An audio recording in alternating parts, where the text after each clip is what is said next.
Microsoft Windows has long dominated the desktop PC space, but the rise of smartphones and tablets means that about half of all computing devices that have shipped in recent years have been running Google Android software.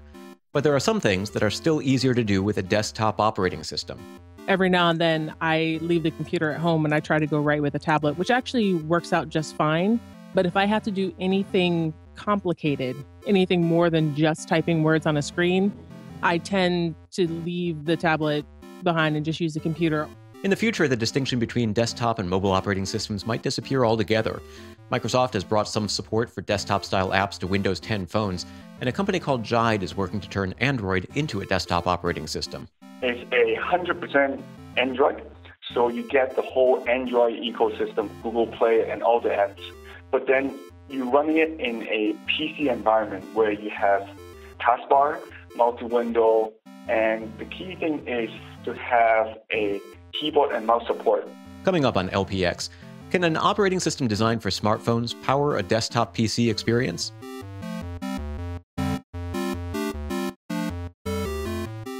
Welcome to LPX. I'm Brad Linder. There are more than 7 billion people on planet Earth, and about 40% of them have internet access. That means more than 4 billion people aren't online yet, but the gap is closing thanks to smartphones. The next billion people coming online, what operating system that they're going to use?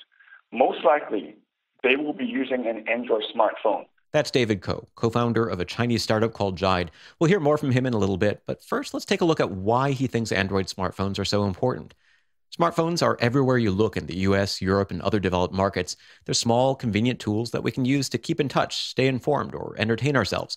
But in developing countries that don't already have millions of miles of cable or telephone wires, it's also a lot easier to deliver internet access using wireless towers, which is why the smartphone is often the first and maybe the only point of access that many people have to the internet. As for the Android component, well, these things could change, but as of early 2016, according to research from Gartner, around the world about 80% of mobile phones and tablets are running Google's Android software. Apple's iOS comes in second place with just under 18%. The numbers are a little bit closer to 50% for Android and 40% for iOS in the United States. Anyway, when David Ko says he thinks the next billion people connecting to the internet will be using Android, there's a good chance that he's right. And there are other good reasons why people in some countries, including India, Brazil, and Turkey, might use a smartphone before they ever touch a laptop or desktop computer.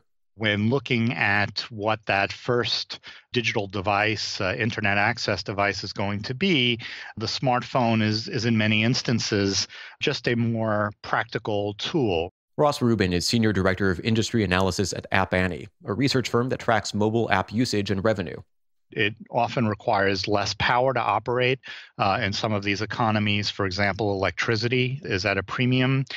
There are apps that can help farmers, for example, with news and forecasting, or help medical personnel or community workers access health resources in some of these economies. So, the PC has a lot of great advantages, particularly for productivity tasks, for professional tasks. But, for many of these economies, many of the people in these economies, the smartphone really becomes a critical gateway to the internet and this world of digital resources. App Annie projects that revenue from mobile apps will double to more than $100 billion by 2020. And that's largely because of the huge number of new internet users expected to come online in the next 4 years. We're also seeing companies like Microsoft and Adobe develop mobile versions of apps like Office and Photoshop, letting you get some work done on a phone or a tablet. But Rubin points out that there are still some things that you can do on a traditional PC that are tough to do with a smartphone. Particularly in corporate settings, there's a lot of collaboration going on where, the phone apps are just not really up to that level of sophistication. For example, if you use Excel and you're really a diehard Excel, a hardcore Excel user, there are a lot of features available in the Windows version that aren't even available in the Mac version, in terms of crosstabs and advanced analytics like that. Even simple activities can be tricky when you're using a mobile operating system. As science fiction and fantasy writer, journalist, and gadget geek Kay Tempest Bradford discovered, even basic things like writing can be hard to do on a mobile device. I sometimes try as a writer to do some writing on the tablet because it just seems like I could be less distractible on the tablet. I purposefully have not loaded all of the social media apps on it. I tend to keep only apps on it that are like work-related or productivity-related.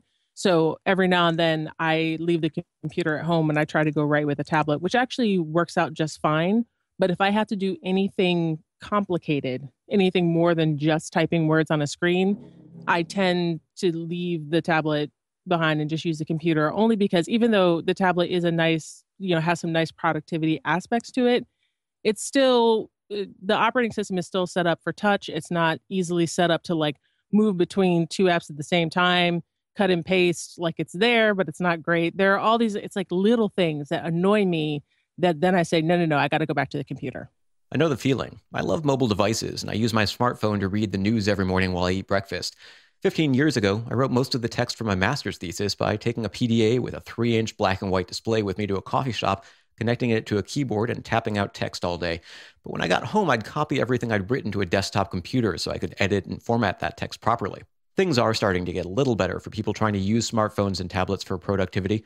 Microsoft's Continuum for Phone software lets you plug a Windows 10 smartphone into a keyboard, mouse, and display to run some applications on a larger screen.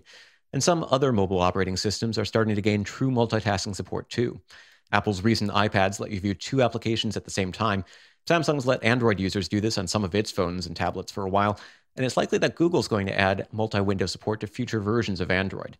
But for the most part, mobile operating systems handle multi-window features differently than the way desktop operating systems like Windows or Mac OS do. Lori Gill is a writer for iMore, a blog covering Apple news, and she's also been a contributor to my website, liliputing.com, in the past. Even though Apple's tablets can now show 2 apps at once, she says it can be hard to get real work done on an iPad. 2 windows side by side is great, but when you're used to using 4 or 5 windows, the side-by-side feature just doesn't, it's just as useless as not having a side-by-side feature. So yeah, I have to agree with that. That's Kay Tempest Bradford again, a longtime Android user and a fan of Samsung's Galaxy Note phones and tablets, particularly because of their support for handwriting input with a digital pen. That was one of the big things that Samsung touted once they started doing like the bigger tablets and splitting windows side by side and having more than one application on the screen. And while it does make some things easier, for instance, if you're researching in one window and you just want to copy the text into, a text file so that you can keep a note of where you read something, it is sometimes nice to like split the windows and not have to like switch back and forth between them the way that Android wants you to. That can be pretty nice, but it's definitely, like a janky solution as opposed to the more elegant ones that we have on PCs and Macs. Mm-hmm. So, Laura, you've been testing the Pixel C, which is the latest Android tablet from Google, and it's designed to look and feel more like a laptop. It's got a high-quality keyboard, a nice build quality. It's designed so you can use it like a laptop or like a tablet. But again, it's running Android, an operating system that's really designed for touch. So what's that been like, trying to use that for work? I tried 2 separate types of productivity experiences. One being I tried to write a regular article, which was great, actually. The multitasking, so that feature is great because you can quickly grab an application you were just in and switch back and forth. So if I'm writing an article and I needed to get what was the name of that event that I'm supposed to be writing about, I just tap that recents tab and I don't even have to go to it. I can still see the window, so I can see the name of the event, let's say, go right back into the documents application I was working in. I found Android to work really well in that regard for just the writing part of it. And then this morning I did a sort of my normal morning routine of getting on the internet, doing some research, finding some articles to write. And that I felt really uncomfortable with. I felt like I couldn't figure out where everything was, or I had to go to a separate application to access it. Not that I had to, but that I wanted to. Or if I tried going on using the Chrome web browser, I would get this little pop-up that said, do you want to look at this on an app? Download the app instead. And that's really distracting when, I just want to get through this stuff. I don't want to open a new app and download a new app for every, social networking site or RSS feed that I use, or, but I'm constantly getting this reminder that you're not using the internet, you're using a tablet. So you open up all these different apps in order to access things better. Okay, so notebook and desktop style computers with desktop operating systems are better for some things than mobile phones and tablets with mobile operating systems. Shocking, I know. But what does that mean for the next billion users that David Koh was talking about? Are they going to start off with Android and then switch to Windows, Mac, or Linux computers if and when they want to start using a keyboard and mouse? Maybe. But Koh has another idea. It's called Remix OS. It's 100% Android, so you get the whole Android ecosystem, Google Play and all the apps. But then you're running it in a PC environment where you have taskbar, multitasking, multi-window, and the key thing is to have a keyboard and mouse support. Now, even though a lot of Androids are built with touch experience, we have built it with or without touch experience. So we can use a mouse to simulate a touch. Koh and the two other co-founders of Jide used to work as software engineers at Google, but they left the company to start Jide in 2014 to focus on turning Google's smartphone and tablet operating system into something that you could comfortably use on a notebook or a desktop computer. Back in mid to late 2013, Jeremy, one of the co-founders of Jide, he bought a Windows 8 computer for his dad. And his dad used it for 2 days and then called him up and said, son, I don't know how to use this operating system. And he has been using Windows for 20 years and still doesn't understand the new form factor. So that sparked an idea from Jeremy and say, is it possible that we can make an operating system that's so easy to use? Within a day, it was like, wait, this is exactly what the future should be. Because at the time, I was working at Google in the mobile advertising space, where we can see the growth of Android and how people are using Android. So we're looking at the three of us that the future of computing is going to be Android. So let's focus on this and start a company and do this. In early 2015, Jide showed up at the annual Consumer Electronics Show in Las Vegas with a tablet and keyboard that looked like a Microsoft Surface. But instead of Windows, the Jide Remix Ultra ran a customized version of Android with a desktop, a taskbar, and support for running Android applications in Windows that could be positioned anywhere on the screen. I reviewed that tablet for Liliputing and found that the operating system was promising, but a little bit clunky. Some of the apps would only run in full screen mode. When you shrunk most apps, they'd have to run in phone-shaped windows. But Jide's continued working on Remix OS, and I've been pretty impressed with the progress that the company's made. Now you can drag the edge of any app window to make it any size that you'd like. That makes it easy to view 3, 4, as many apps as you want on the screen at one time. After releasing the first tablet, Jide released a desktop computer towards the end of 2015. The Remix Mini is a tiny box that's small enough to hold in one hand, and it's cheap. You can buy one for about $70. Plug in a keyboard, mouse, and display, and you've basically got a desktop computer that you can use to surf the web, edit documents, play games, and do many other things. Jide doesn't just sell the hardware, though. The company offers its software to other device makers for free. In fact, Koh says Jide is primarily a software company that started making hardware because it was the only way to showcase Remix OS. When we started the company early 2014, we shop around and talk to a lot of hardware devices and say, we will be providing you with the software. Would you like to be interested in doing a large screen tablet with keyboard and mouse? And a lot of companies will be laughing at us and say, people are looking at 7 and 8 inch only. Why are you doing a large screen tablet? People don't use tablets for productivity. But once we have built our first tablet, then you will see that the response from other manufacturers coming to us and say, hey, this is actually interesting. Jide plans to continue making its own hardware, but now there are a few other Chinese device makers that offer products that run Remix OS. In early 2016, Jide also launched Remix OS for PC. Now anyone can download Remix OS, install it on USB flash drive, and then boot a computer from it to give the operating system a try. Or you can install it to your hard drive so that Remix OS runs every time you turn on the computer. Or you can create a dual boot solution so that you can choose between Remix OS and Windows or another operating system. Koh acknowledges that right now the sort of people testing Remix OS for PC are geeks and early adopters that might not need a simple desktop operating system that runs Android apps. But those users are helping provide the feedback Jide needs to help improve its software.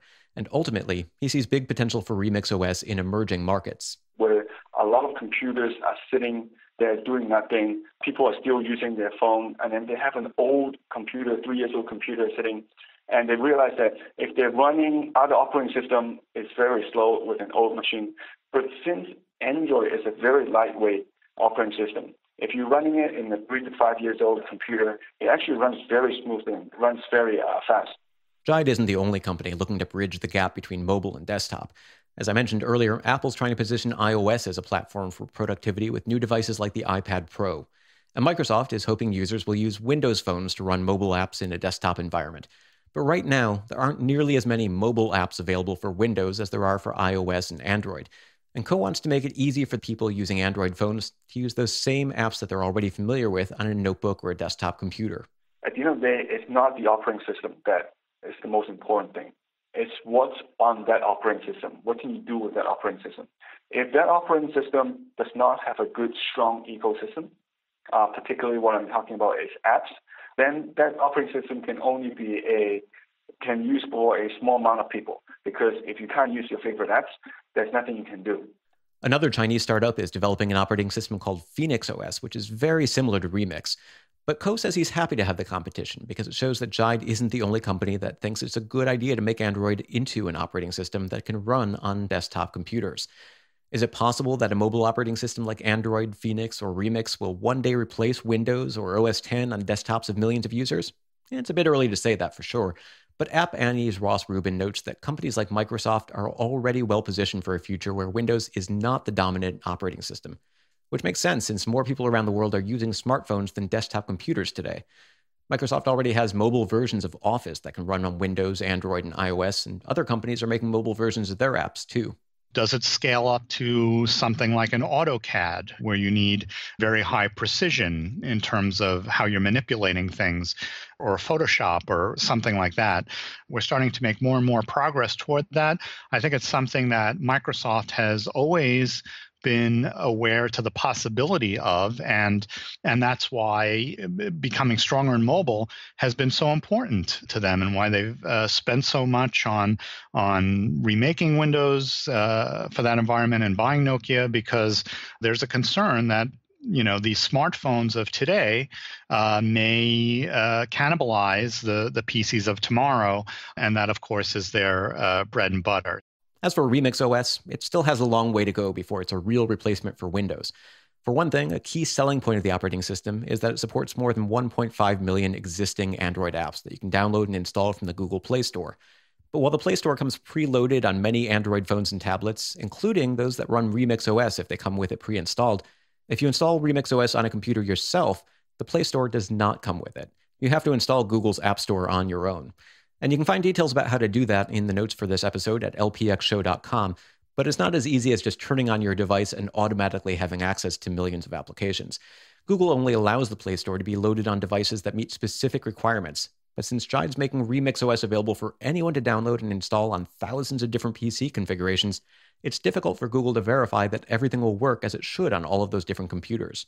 David Ko says he's confident that all the apps that follow Google's guidelines will work just fine in Remix OS, but the company is still in talks with Google about including the Play Store so that users don't have to jump through hoops to be able to download and install third-party applications.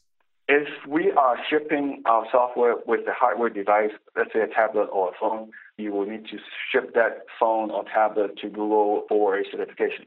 Now, for Remix OS for PC, this will be an interesting case because I don't think Google has ever seen something like this case, where we are actually shipping the software and we'll be running it on any devices across the board. So we are in constant conversation with Google and see if there are things that we can do, potentially highlight a few hardware configurations that says that Remix OS can run on a set of configurations and these are certified. But we're still in conversation with them. Google realized that this is a very new form factor, and obviously a new form factor coming in, they want to make sure that the experience and all the apps running on this new form factor will be running smoothly. So both sides are actually testing out to ensure that the experience works perfectly on all the applications. Ko also acknowledges that some Android apps and features were clearly designed for touchscreen devices, and they don't work all that well with a mouse and keyboard. For example, some games expect you to touch the screen, not to click on a mouse button, and it'll be up to app developers to change that if operating systems like Remix OS become more popular. And right now, Remix OS is still an operating system for people using multiple devices, like a smartphone and a desktop or a notebook. While it allows you to use the same applications on both devices, you still need to download and install them separately, and to keep your data synchronized between those devices. Ko says it's possible that in the future, Remix OS might be able to run on smartphones. That would let you have a single device that would run Android applications on a touchscreen display when you're using it just as a phone, but then you could also plug in a keyboard, mouse, and TV monitor and run those same applications in a desktop mode. The company is not ready to make any official announcements about phone support yet, but it wouldn't be that different from what Microsoft is trying to do with Windows or what Canonical is doing with Ubuntu. Both of those companies are working on solutions that would let you use your smartphone as your only PC.